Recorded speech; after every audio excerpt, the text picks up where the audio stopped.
Alors, bonus écologique plus sévère. Comment va marcher le critère environnemental? Alors, attention, faut s'accrocher là, parce que ça va être compliqué, je le sens. Bruno Le Maire a déclaré: nous allons sortir du dispositif les véhicules à faible performance environnementale. Et le ministre a été assez clair, le bonus se retrouvera réservé aux véhicules fabriqués en Europe. Ça d'accord, l'exécutif ne veut ainsi plus que le bonus de l'argent public serve à financer l'industrie automobile chinoise. Selon le gouvernement, qui cite une étude PFA Deloitte, les véhicules chinois ont une empreinte carbone de fabrication environ 45% plus élevée que celle de modèles similaires produits en Europe. Ah, c'est beaucoup, hein. Si c'est vrai, c'est beaucoup. Le bilan carbone va donc être pris en compte avec trois grands critères. D'abord, le bilan CO2 de la batterie et des matériaux utilisés pour le véhicule. Il y aura ensuite le bilan CO2 du mix électrique du pays dans lequel est située l'usine d'assemblage du véhicule. Enfin, la recyclabilité des composants de la voiture et l'utilisation des matériaux recyclés. Ces trois parties permettront de donner une note globale qui dira donc si la voiture a le droit au bonus ou pas. Ouah, c'est super compliqué.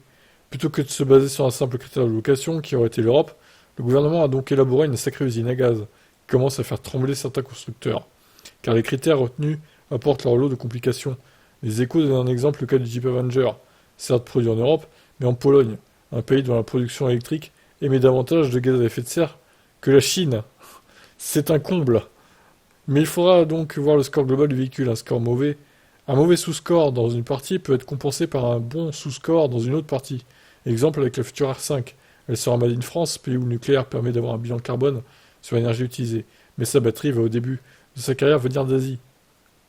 Ah oui, mais au bout d'un moment, tu peux pas interdire tout, quoi, hein. Il va falloir faire des concessions. Les batteries qui viennent d'Asie, on peut pas y couper, hein. Pour l'instant, c'est compliqué, hein. Donc il va falloir l'accepter, hein. Des modèles venus de Chine pourront quand même être épargnés grâce à la possibilité d'un recours du constructeur, qui prouverait par exemple qu'il produit ça sur place avec de l'énergie verte. Alors ouais, ok, il faut le prouver quoi, hein. Est-ce que Dacia pourrait faire la même chose du coup avec la Spring? BMW pourrait faire le choix, pourrait ainsi le faire pour sauver le bonus de sa future Mini électrique, qui sera Made in China. Dans son dossier de presse, le ministère de l'économie indique que ces nouvelles règles seront en place avant fin 2023. Elles seront instaurées par décret. Toutefois, l'entrée en vigueur pourra attendre le 1er janvier 2024. Ok, bon, ça reste à définir. Ouf, ok, bon, bah nous, le commun des mortels, on pourra pas donc calculer si un véhicule électrique qui va sortir prochainement pourra être éligible au bonus ou pas, hein. C'est impossible, hein. On n'a pas toutes les données, donc je serais bien incapable de vous dire si les futurs Kia, les futurs Hyundai, les futurs Tesla, les futurs Dacia, les futurs BMW ou Mercedes auront un bonus écologique, hein. Franchement, c'est chaud, hein.